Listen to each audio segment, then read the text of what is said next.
Welcome everyone to tonight's meeting. We'll be going over the Beekeepers' fall chore list and everything you need to know to get your bees ready for winter. We'll start off with sampling and treating for varroa, and then move on to combining and reducing your hives.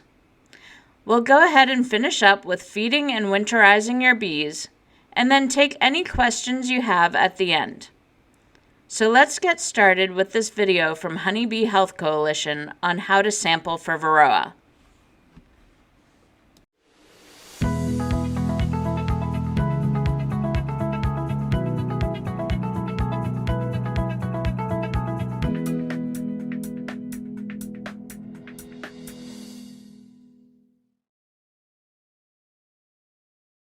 Varroa mite populations can grow rapidly, so you should sample at least 4 times a year.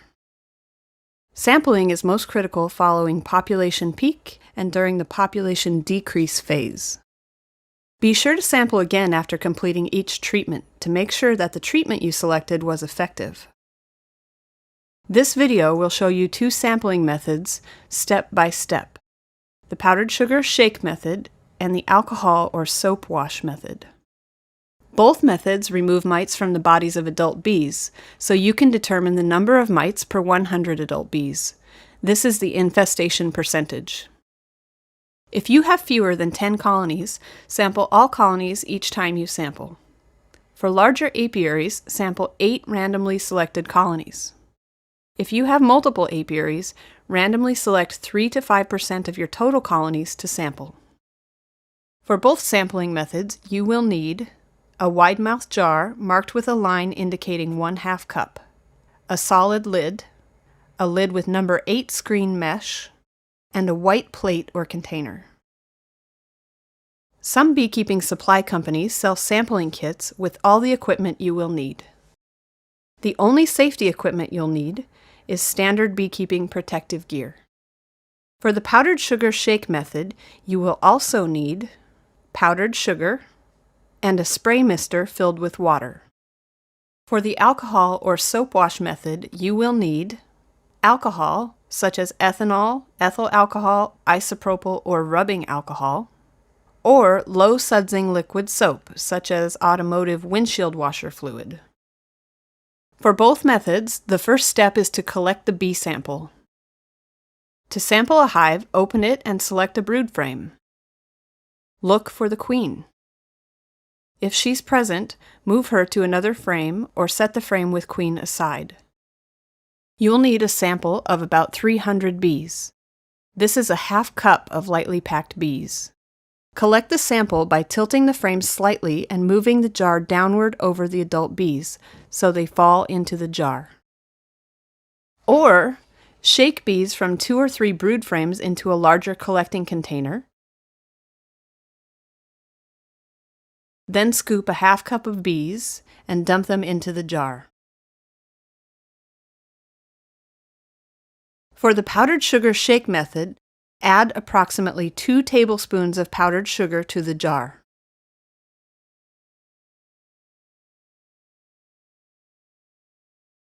Then roll and shake it for at least 1 minute to thoroughly coat the bees with sugar. For consistent results, shake each sample for the same length of time. Set the jar down and wait 3 to 5 minutes. This allows the sample to heat up, which, along with the sugar dusting, dislodges mites from the bodies of the bees. Next, shake the jar like a salt shaker onto the white plate or container.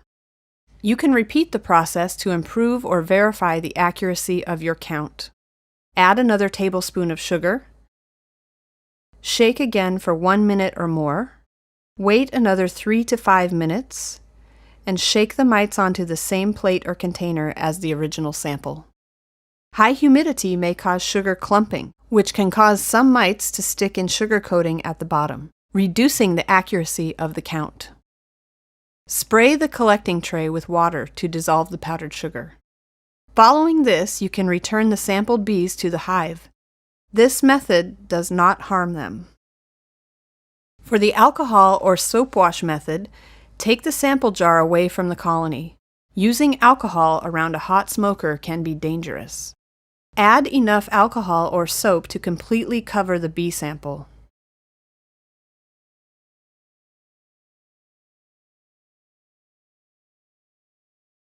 Close the jar and shake it vigorously for at least 1 minute.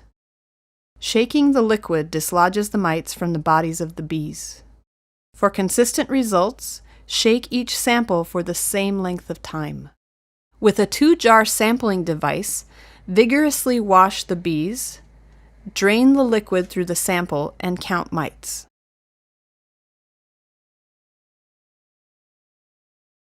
If using a single jar, shake the bees, then pour the liquid containing the mites onto a white plate or tray.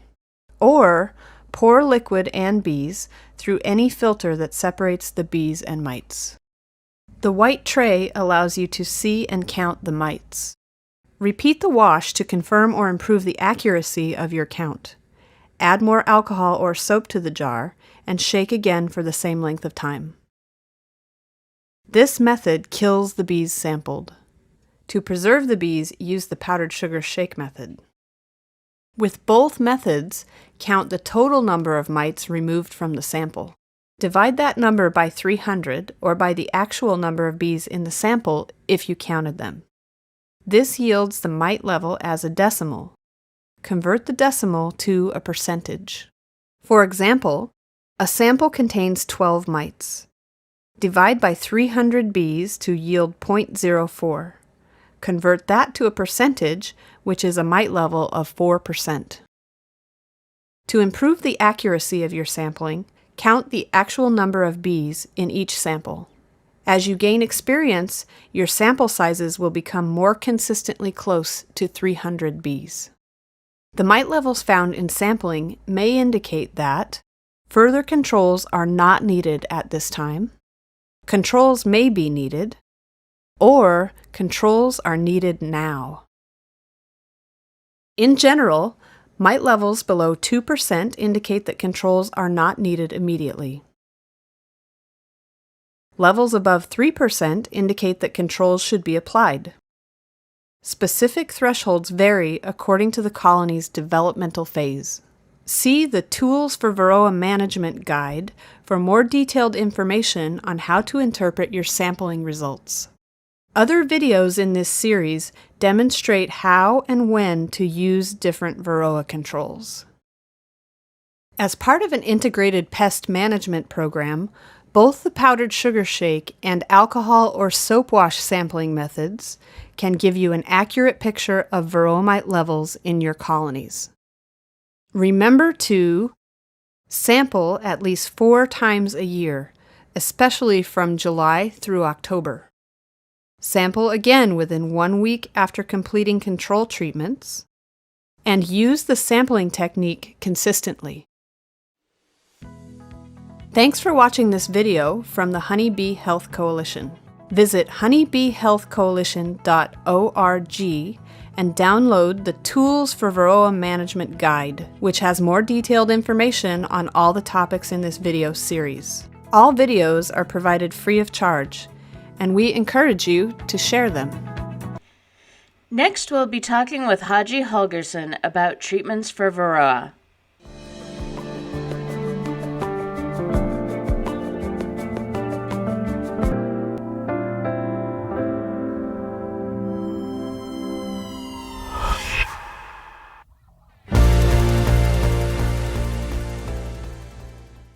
Welcome to September's training, and I'm going to talk to you a little bit about treatment for mites, specifically Varroa mites. Varroa is the single most destructive force we know of on our honeybees. It pokes holes in the exoderm of the bee, and more importantly, it vectors viruses and pathogens, and if you lose your hive, more than likely Varroa had something to do with that. So if you want to prevent losing your hives, winter, summer, whatever, you want to control your Varroa mites. So I'm not going to go into a lot of detail. I'm just going to lightly touch on some of them.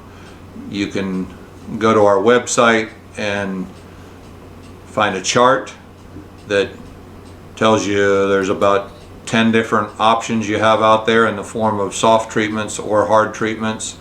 And that's not even counting powdered sugar and some of the other gentler methods. But anyway, my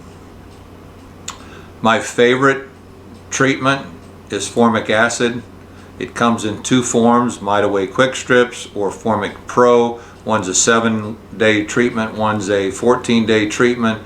One has a 2-year shelf life if you don't use all of it, and one has a 1-year shelf life. The reason it's my favorite form of treatment because it is the only, first of all, it's a soft treatment. You're going to hear me talk about hard treatments and soft treatment. Hard chemicals, I've never had to use hard chemicals, and hopefully I never will, but this is considered a soft treatment. The reason I like it better than anything else is it's the only treatment that will attack the mite and kill the mite in the cocoon, in the cell where the pupa is forming, okay? And that's because it's a fumigant, all right? So even the hard chemicals cannot penetrate and kill the mite in the cell, all right?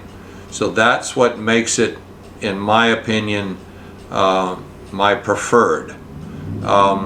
It also is one, it used to be the only one, now it's one of two that you can use while you have honey supers on, okay?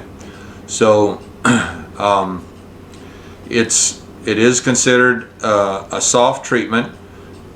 It's a vapor, and because of that, temperature is a factor. This is the only drawback behind formic acid is you have to be in a temperature range of 50 to 85 degrees. If you see any other kind of directions that might say 50 to 92, disregard that.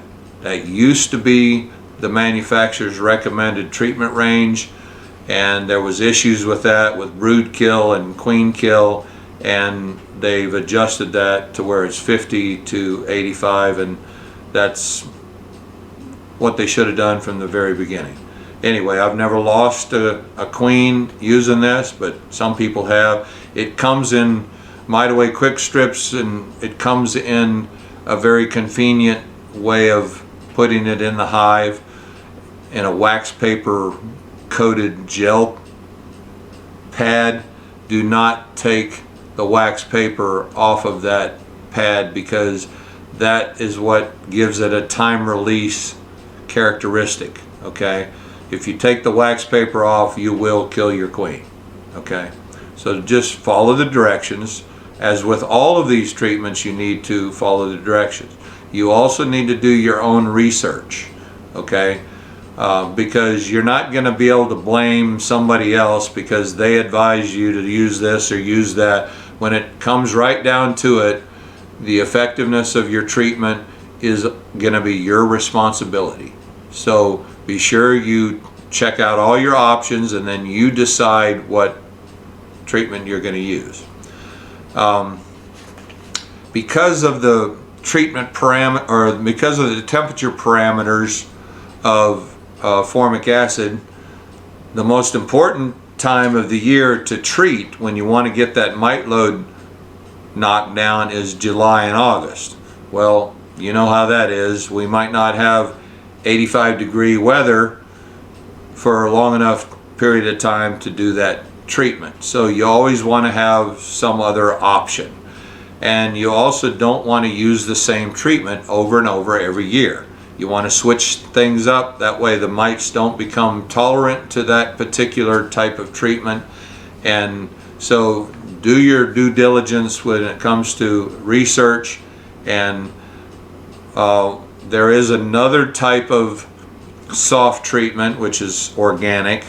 It's called Hop Guard, that doesn't have a temperature parameter that you have to worry about because it's a contact treatment, okay, instead of a fumigant. So if it's ever too hot, I can always use Hop Guard. It's kind of messy, there's drawbacks to it, but that is another option. If I ever did use a hard chemical, at least what's available right now, I would probably use Apivar. Apivar is actually, the chemical's Amitraz. It's a 6-week treatment, and it's about 97% kill ratio, so it's very effective.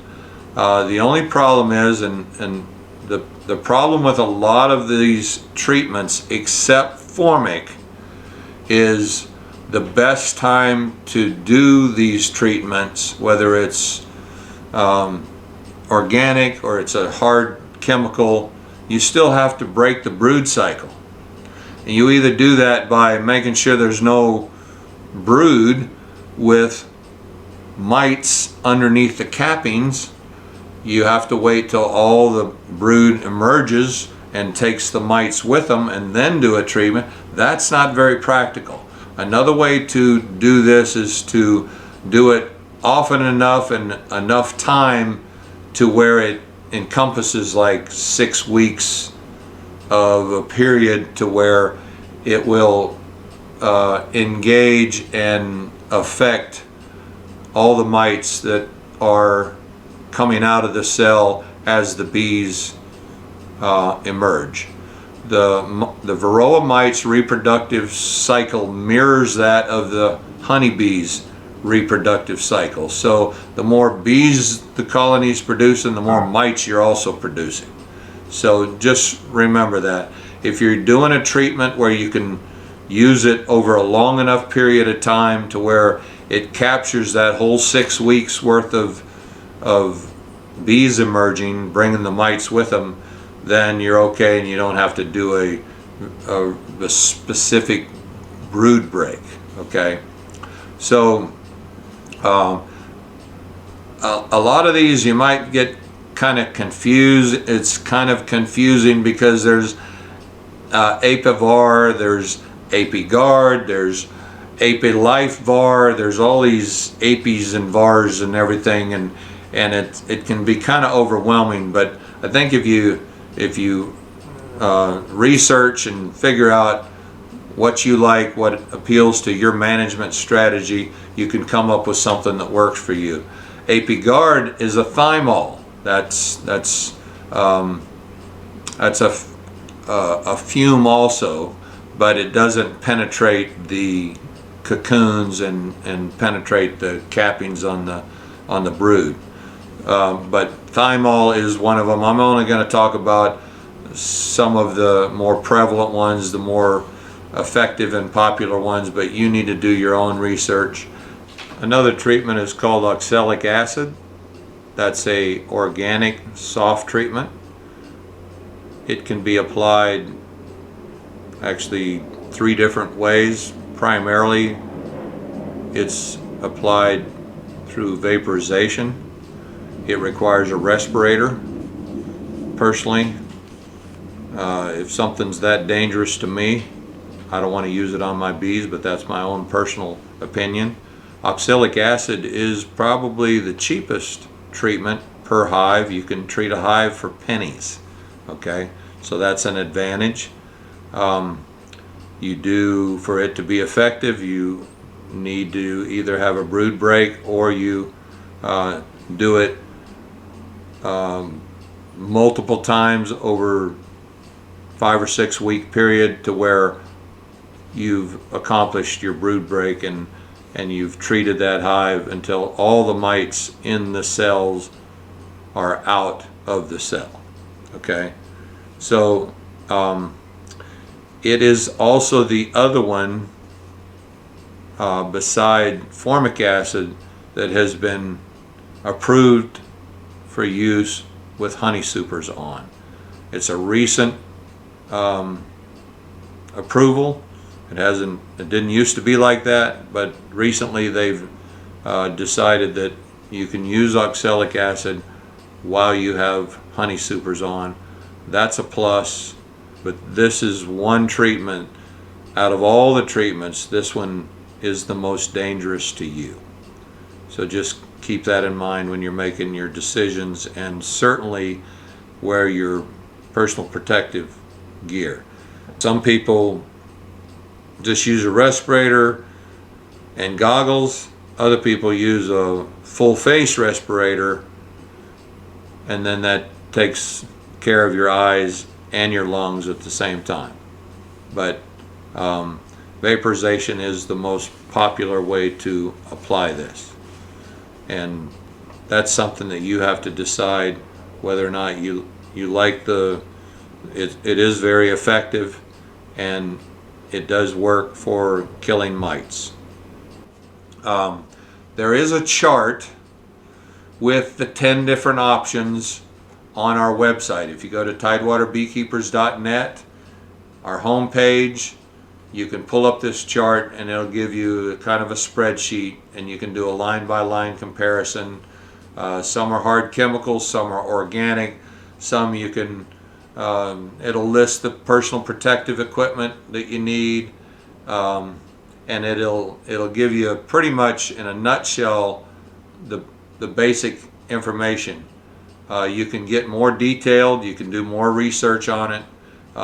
There's been plenty of research on all this, because this is the biggest thing since the 1980s, when the varroa mite came over into this country, and it just devastated our colonies. Okay,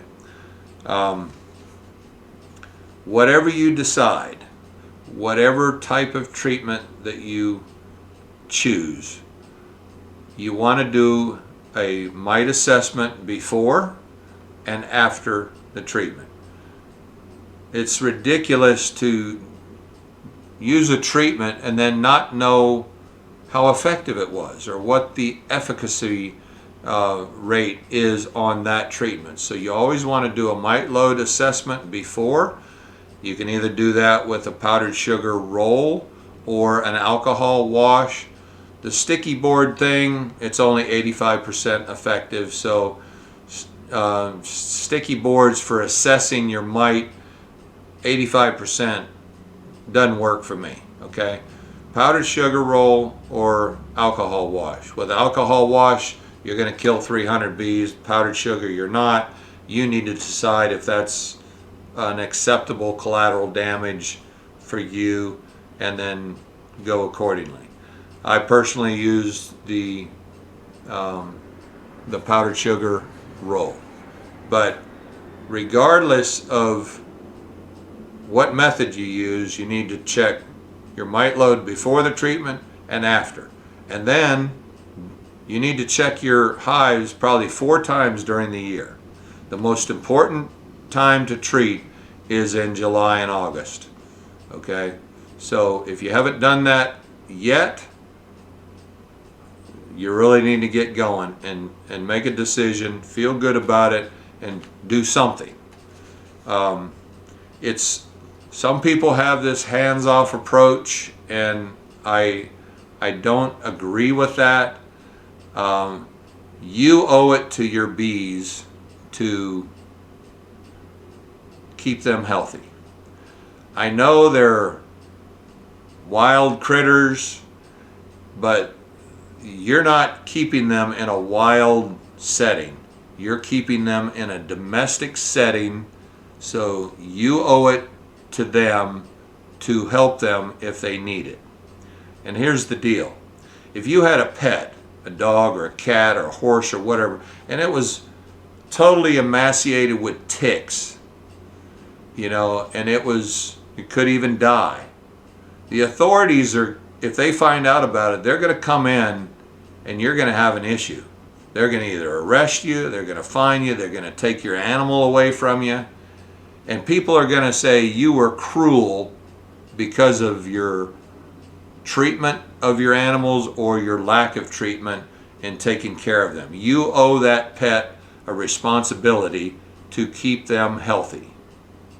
So what's the difference between a box of bees that you are raising in a managed setting?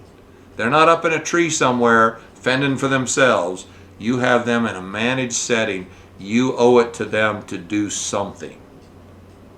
So think about that if you consider just having a hands-off approach and letting nature take its course. Most people that just let nature take its course, they're buying new bees every year because theirs died out.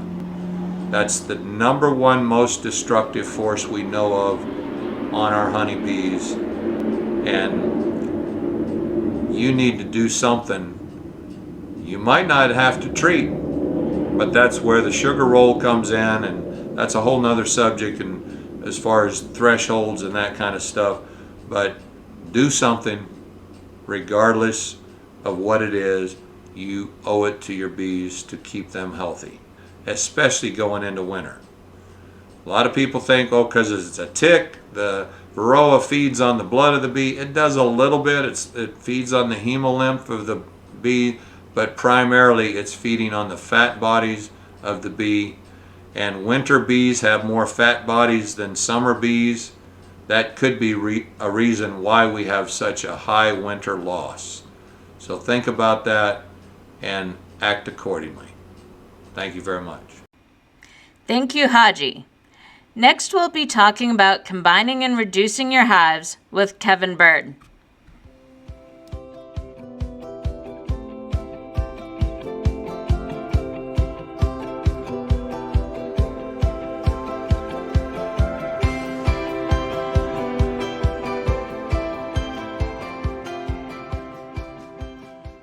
Today we are going to talk about combining and reducing your hives for winter.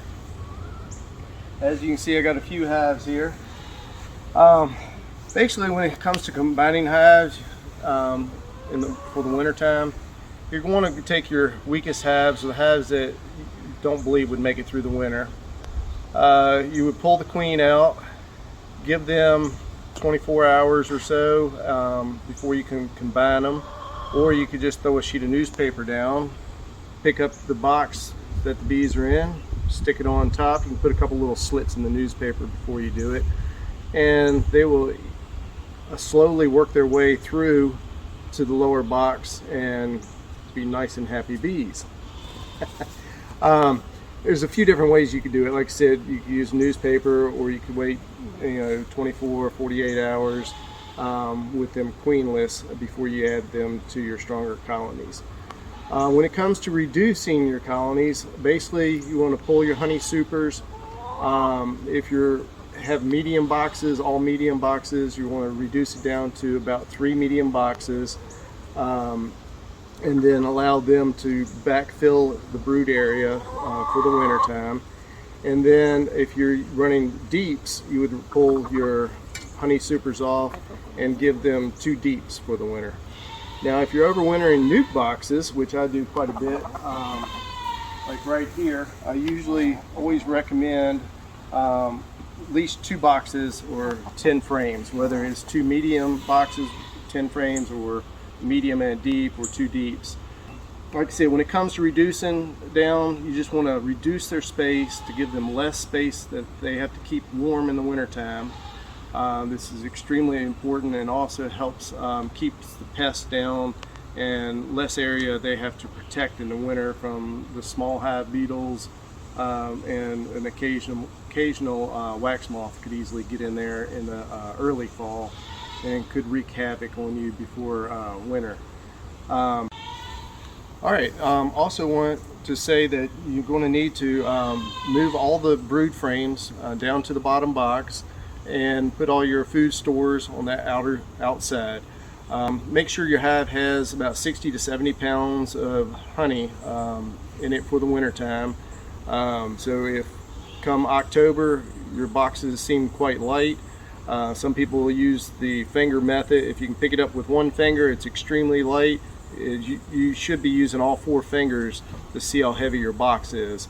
So just make sure you're feeding really strong come late October into November with a 2-to-1 liquid feed, 2 parts sugar, 1 part water.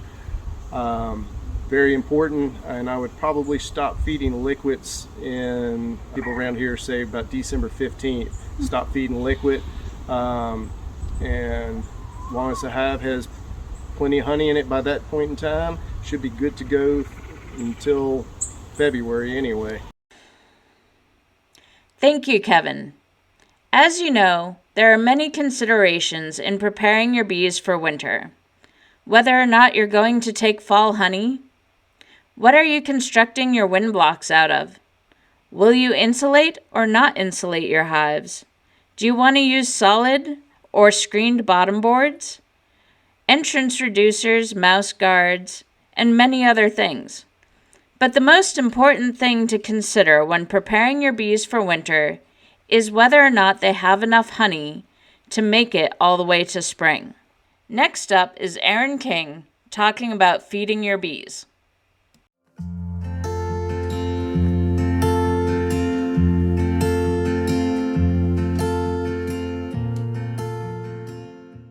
Hi Beekeepers, Aaron King here, Treasurer of Tidewater Beekeepers Association, here to talk to you about feeding your bees. Now I get a lot of questions about feeding bees, but the number one question I get is, when is feeding your bees appropriate? And that's really going to depend on what style of beekeeping you're doing. Get yourself a mentor and kind of learn from them, and maybe watch some videos or read some books and learn from that as well. I myself will usually feed my bees only when it's necessary, and when it's not necessary, I don't feed my bees. Other people will feed their bees pretty much to the winter, and then some people will feed their bees minus the nectar flow season. So it really is going to depend, but when it is appropriate to feed your bees is when you're establishing a new colony, especially during the dearth, when there is a swarm that needs to be addressed and taken care of. And then when perhaps in the early fall you've done an inspection and you notice that you have low stores and you need to build those stores up before winter.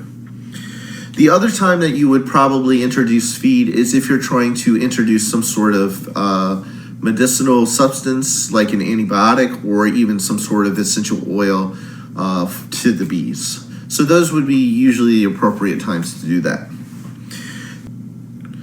The only time that we would not feed our bees is pretty much during the nectar flow if you're harvesting honey. You do not want that sugar syrup to mix with the honey because then it's not real honey.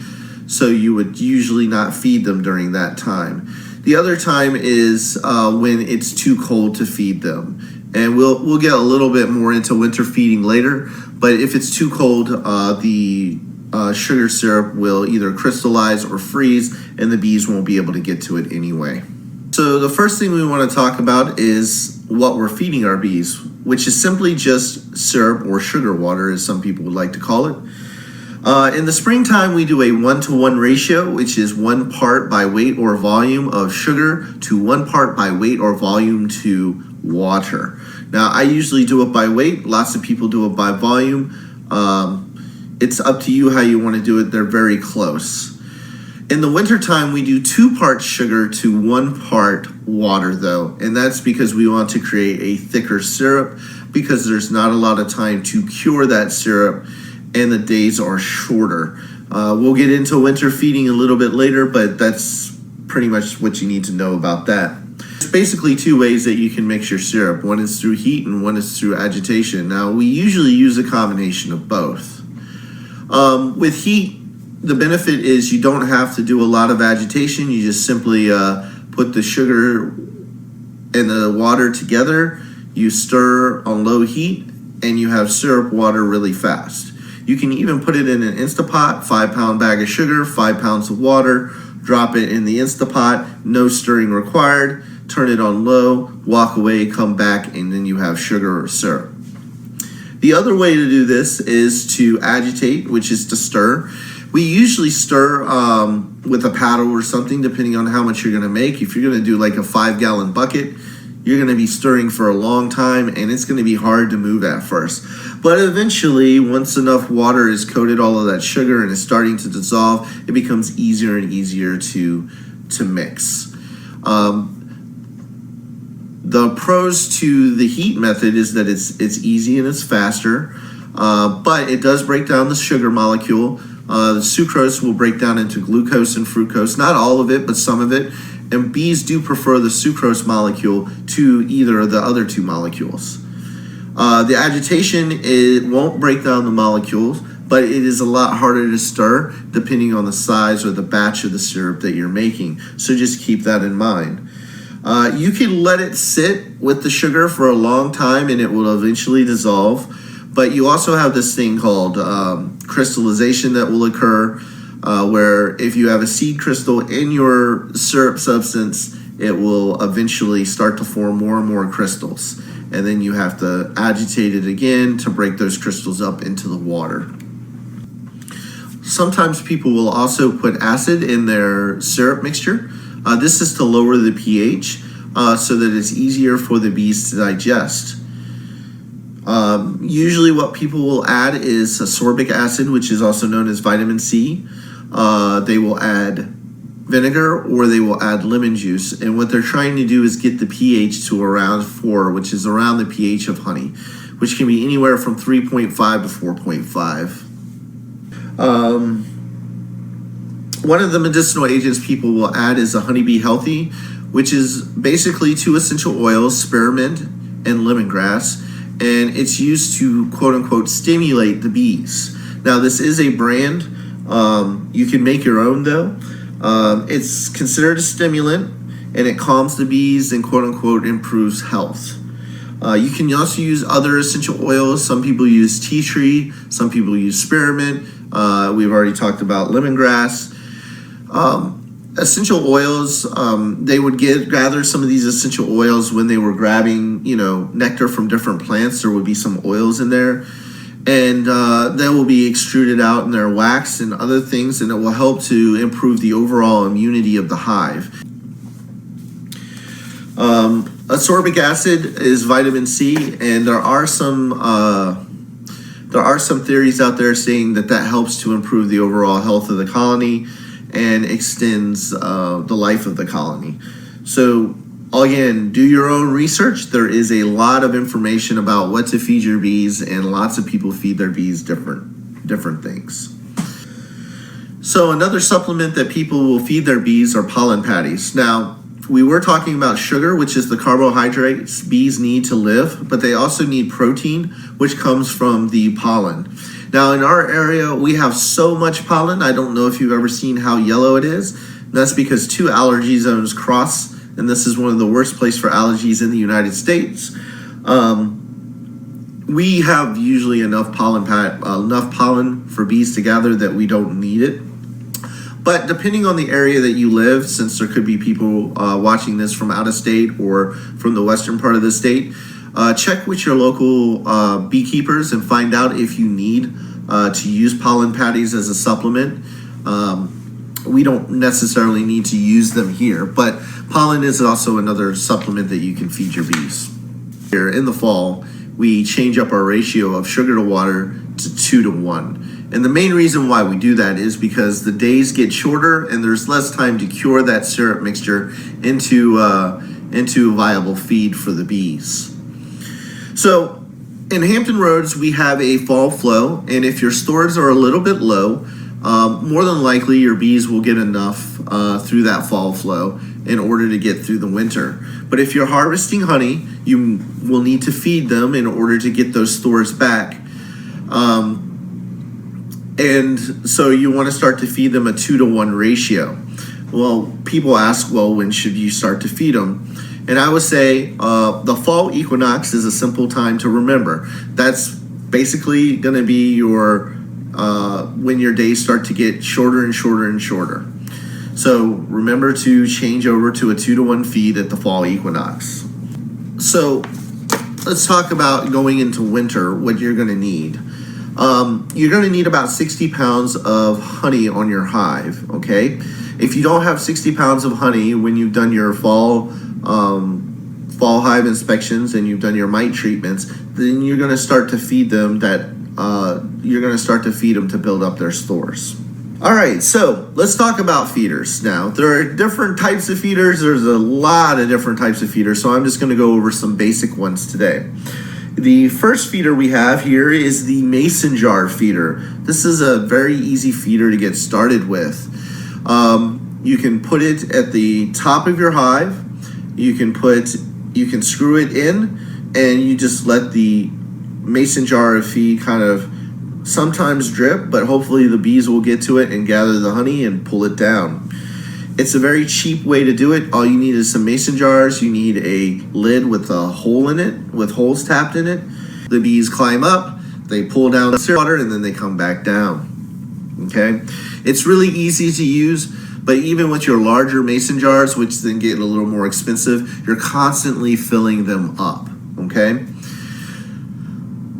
The next feeder, and this is my personal favorite, is the Miller feeder. The Miller feeder is basically just a big tub at the top of your hive that you fill with sugar water, and the bees can climb into it using the screen. They can gather the sugar water, and then they can bring it into the hive. There's a lot less drowning with this. I have made some myself, but Miller does make a good product there. They are expensive, but there's a lot less drowning. They're really easy to clean, and you don't have to constantly fill them up. Just know that they can kind of mold. They're kind of covered with beeswax, and you will need to clean them on a regular basis. You will also need to clean your mason jars as well. They'll get moldy. There's also other types of top feeders that aren't the Miller feeder. There's ones with floats where the bees are supposed to float in them, and then you open them up and you find 300 dead bees drowned in your sugar water because the floats got glued to the bottom because it's sugar water that you're putting the floats in. There are also ones where there are no floats. The bees can just kind of get access to it. They're all good. Find one that works for you. I prefer top feeder. I prefer the top feeder as the Miller feeder. There's also a front end feeder, and most people tell you not to get these. Now, I say if it's inexpensive, you can get it if you want, but it does increase robbing, and that's your front feeder. Now, your front feeder is just basically kind of like your mason jar feeder, except it goes into the front entrance. But because it's so close to the front entrance, you have a lot of times, if you have a lot of hives near each other, there's going to be some robbing because other bees will try to get to that sugar water. That can cause issues once they find out that there's a whole hive full of honey right there. So we tend to kind of stay away from the front end feeders. But they're easy to use, they're relatively cheap, and but you kind of have to fill them up all the time, just like your mason jars. And then last but not least is a frame feeder. It's a small container the size of a frame that holds sugar water. They have little floats, or they have little screens that the bees can climb down. I have seen nothing but drowned bees in them myself, so I do not prefer them. They're hard to get to because you have to go into the box. So it's not something that you could feed them if the weather's a little bit cooler. You don't want to open up your hive for some reason. So there's a lot of drawbacks with them, but that is also a way that you can feed your bees from inside the frame. Okay, so getting into winter, as I already stated, you need about 60 pounds of honey in the Hampton Roads area on your hives. Warm days you can feed throughout the winter with syrup, but you have to worry about a few things.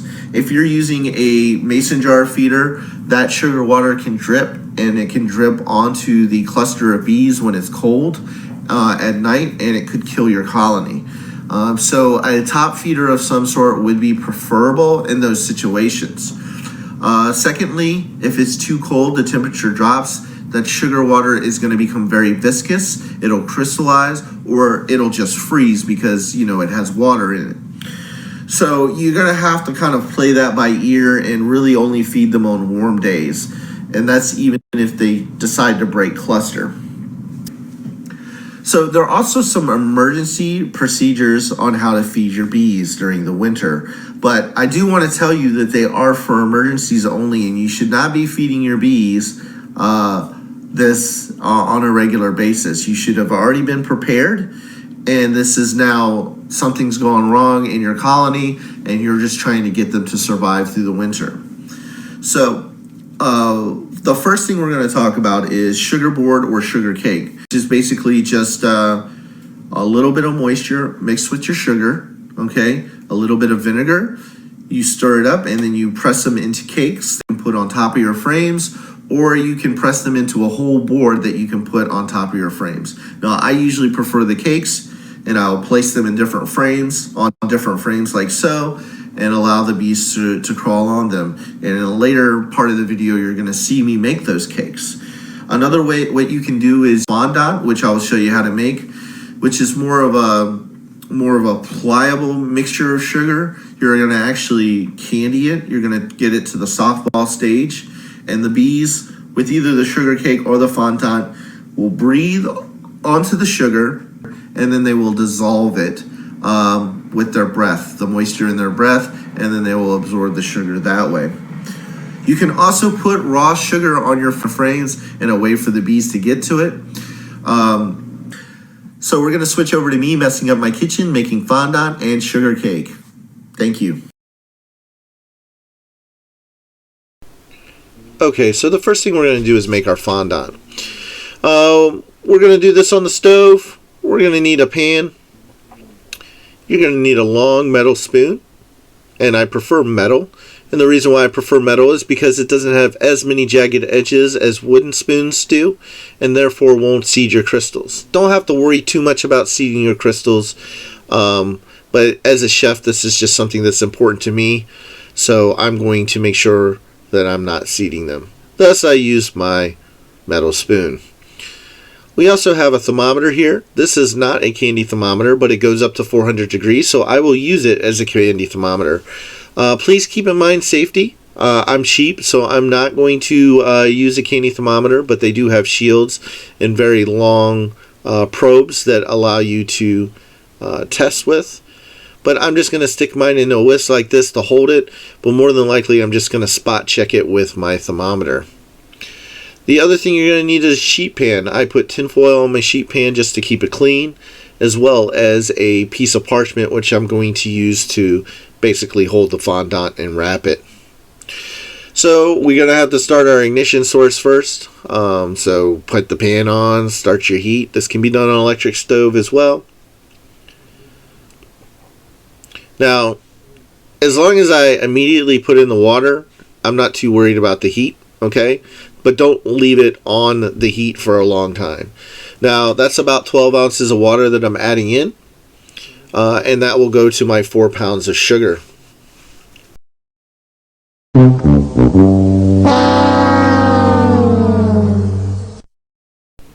Okay, so now I've cleaned up my mess, and what I'm going to do is turn my heat back on and I'm going to start to get this mixture wet. It doesn't have to be fully mixed right now. The key part is to make sure there's no dry sugar on the bottom so it doesn't burn. Basically everything is coated in water. It's thick, it's going to be hard to move, it's very viscous. So if you're going to do this in small batches, unless you have one of those nice copper candy kettles, which none of us have, but you know, you could use. And also make sure that you clean up your mess, because as you can see, I spilled some sugar earlier and now I'm wiping this up. Once that sugar caramelizes onto your stove, it's going to be a lot harder to clean, so clean it up while it's still in a powdered form. I'm going to add just a little bit of vinegar here. Again, a lot of people add vinegar just in the candying process. It helps to lower the pH as well for the bees. So I eyed it, but I think this recipe requires a tablespoon of vinegar. And I just wipe everything, and there's the little piece that, I don't know, probably came from my spoon holder there. And now we're just going to kind of fast forward through this, because this is the process where it heats up. Now, just to explain what's happening here is we are creating a sugar to water ratio based on heat. Okay? So your water boils at 112 degrees normally, depending on atmospheric conditions. So that being said, water doesn't get any hotter than 212 degrees before it turns into steam. So for this mixture to get to 235 degrees, which is where we want it to get to, it has to boil off some of the water. And as it boils off some of the water, the sugar gets hotter, and the syrup mixture or the fondant mixture will get will climb in temperature. As you start to approach, it's kind of like a curve. As you start to approach that 112 degrees and you keep going higher, it's going to kind of escalate. So you want to keep a good eye on that. You don't want it to caramelize. We're not making a caramel for the bees. We're just trying to make a simple softball fondant so the bees have something to eat in case of an emergency. You see those little bubbles forming on the top right there? That's a good sign. That means that we are getting close to our temperature. We can keep checking. If you don't have a thermometer though, you can start to pour it into cold water. Pour a little bit of the sugar syrup into cold water. And if it becomes kind of a soft string that's pliable with your fingers, you're at that softball stage. We also kind of want the sugar to go clear. And as you can see, it's not clear yet. It's very important for it to go clear because that means that everything has dissolved. And that's basically what you want to see right there. Now this is hot. Now you can do this. You can let this substance cool down, and you can fold it by hand, which a lot of people do. I don't have the patience for it, so I'm going to take this syrup mixture, as hot as it is, and I'm going to pour it into my stand mixer. And then I'm going to let the temperature drop a little bit more, maybe to about 130 degrees, 150 degrees, somewhere around there. So I'm just going to let it cool.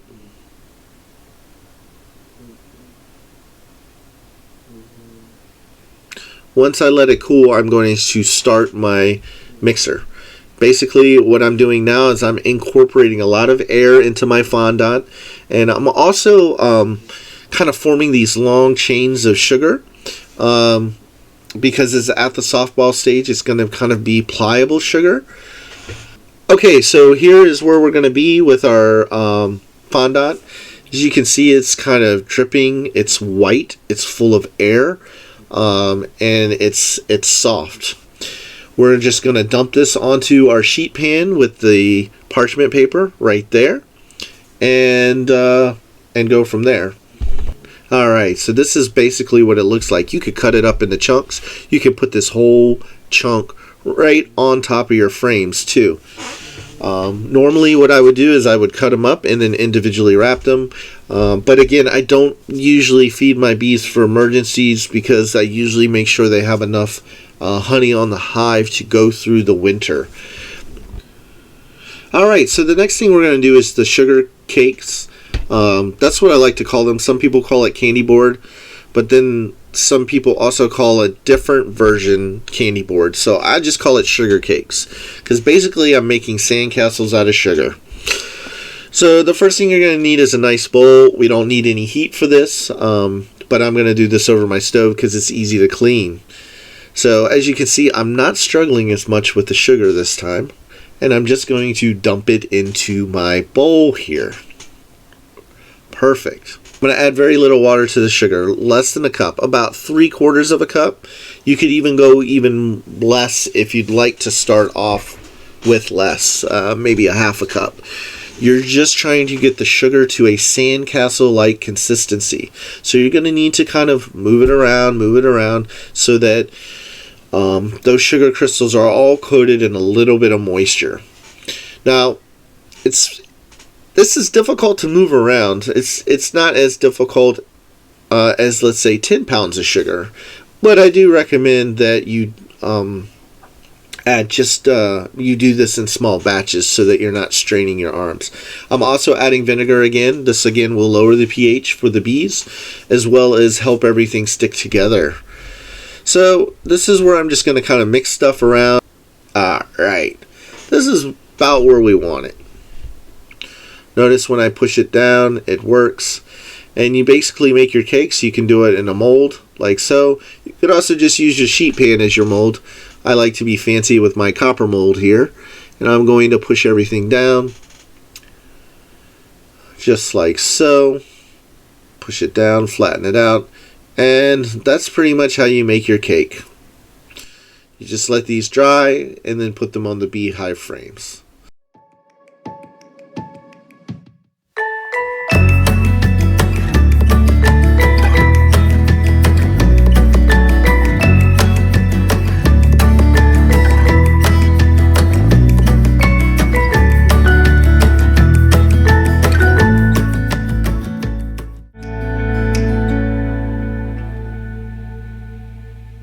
Thank you, everyone. We'll be starting the question and answer period now, so if you have any questions, feel free to place them in the chat, and we'll start in the order that the questions come in.